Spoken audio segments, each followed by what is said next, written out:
Hi everyone, I'm Sky, and when it comes to furries liking one another, there's usually some pretty good signs to look out for.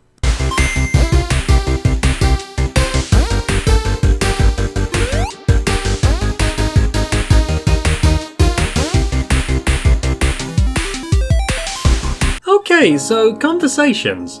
This is an important one because if you have nothing in common or don't vibe well with them in chat, you can tell it's not going to go anywhere. A part of telling if a furry likes you or not is by simply chatting to them. Worst case scenario, they don't want friendship with you, or maybe they're quite introverted. In which case, you move on to the next one and try again. I've been a part of the fandom for going on at least 15 years now, and in that time I've had conversations with tons of furries from all over the world. I had some pretty uncomfortable conversations at the start. Some just wanted to use me for role-playing, or send them audio clips of my belly for some reason. Now I've got nothing against furs that do that, but for some of your first convos online, they can freak you out a little bit. So I refined the conversations I was willing to have, and that helped me meet furs that wanted to chat about like-minded things. For me, it's retro games.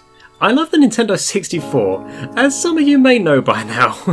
I also love animations and creating YouTube content with other creative floofs.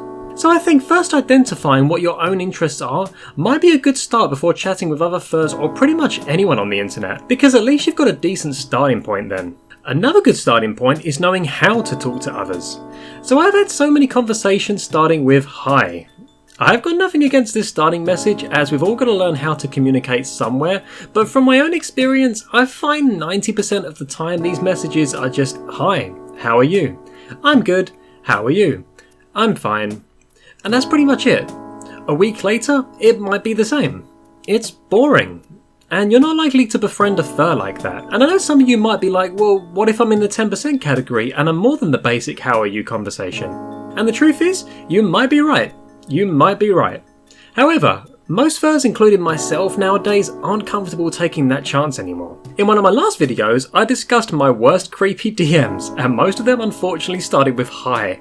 I had 10 messages in a row one time from a fur and they were all just hi. It's kind of off-putting. So here's what you do. Like with what I said earlier about your interests, find furs that share the same interests and start with something you like about them or their work, their fursuit, their artwork. It's very hard to be nasty to someone who's simply complimenting you. See where it goes. Tell them about yourself and see if you can hit it off. Again, it might not go anywhere, but you had a conversation. You learned something and you'll get better with each opportunity. The reason I started with conversations is because that's how I've made some of the best friends in the fandom. I've got friends in the US, Asia, Africa, and more. It's another reason why I love the fandom. We're a pretty accepting community for the most part, and we're not separated by race, language barriers, etc. Which means it's even more likely to make friends in the fandom if you're already a part of it. Now that we've covered communication, what about in-person meets? So whether you're in fursuit or not, there's respect for others and their comfortability to keep in mind. So you're not going to have many floofs like you if you're one of these, oh my god it's a furry, and try and yeet yourself into their arms. Furries get hurt that way and you might get punched in the dick for nearly damaging their suit. So probably best to ask for a fluffy air hug. Use these IRL meets as an opportunity to apply the conversation practices we went over earlier and see if you can meet new furs and possibly make new friends too. I'm going to tell you a story about how we made friends with a local fur online and how it led to an IRL meet, and maybe that might help some of you out. So I got chatting to a floof as I noticed he was fairly local to me, and I started the conversation off with, "Hi." No, not just hi. I also introduced myself and said how awesome it was that we were quite close to a fur meet. We got chatting about it and I was honest and said I'm quite nervous to go to my first fur meet as I'd never been to one before. He was really cool and laid back and we got chatting for a while about what the fur meet is like, and he agreed to meet us at the train station and we all walked to the fur meet together and hung out for the day. This was honestly so nice because he definitely didn't need to do that, but I knew that he was a keeper for sure with an act of generosity like that. Definitely want to hang out with him again soon. He was a dude. Now when it comes to online conversations, it's nice and all, but you can't really hear or feel emotion in text. So if you end up meeting this floof IRL, what I usually do, and it's especially handy if you're in fursuit, is use body language. Meaning if you'd like a hug, putting your arms out in an embracing hug formation will give the other person a chance to respond. Most will say of course and be cool with it. Others might be uncomfortable or have their comfort circle a lot more closed than others, and that's fine, but it's a great way to see how comfortable other furs are in real life settings. Now what about their body language? This is key because it will tell you a lot about how they're feeling. So let's start with mirroring.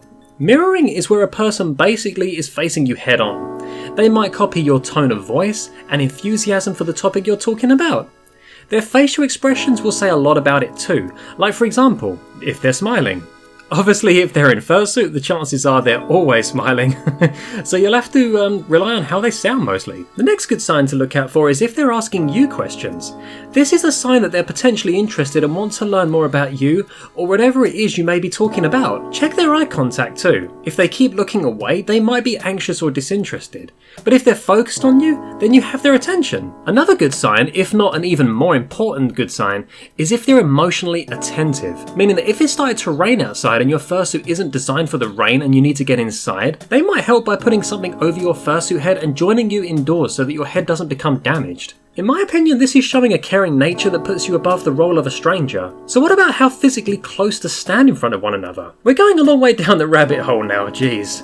Who the heck am I, Legoshi? If you find yourselves are standing anywhere about 18 inches or less apart from one another, that's a good sign of comfort and means you haven't affected their comfort circle in any way.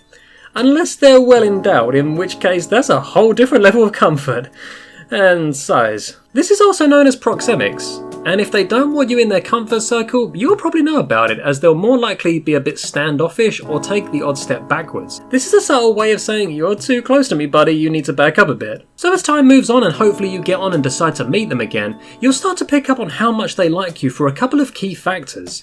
For example, if they listen to you during your last convo, the chances are they'll remember details and save them in their floofy brains.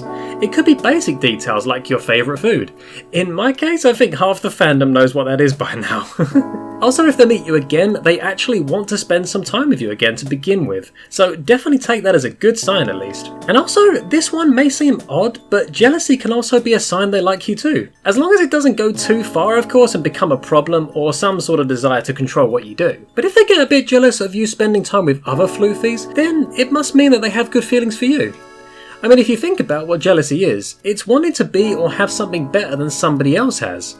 At its core, it's only wanting to be more than you currently are, which is a person wanting to improve current circumstances. So if you're one of these furs that's easily jealous, you can at least eradicate the guilt component that often comes with that, and work on that part of your life as well. I think I pretty much covered most aspects. Let me know if you have any opinions on what defines a fur liking another fur, and comment below what they may be. Hope you all enjoyed the video. If you did, please like and subscribe, it helps out a lot. And I'll see you all in my next video.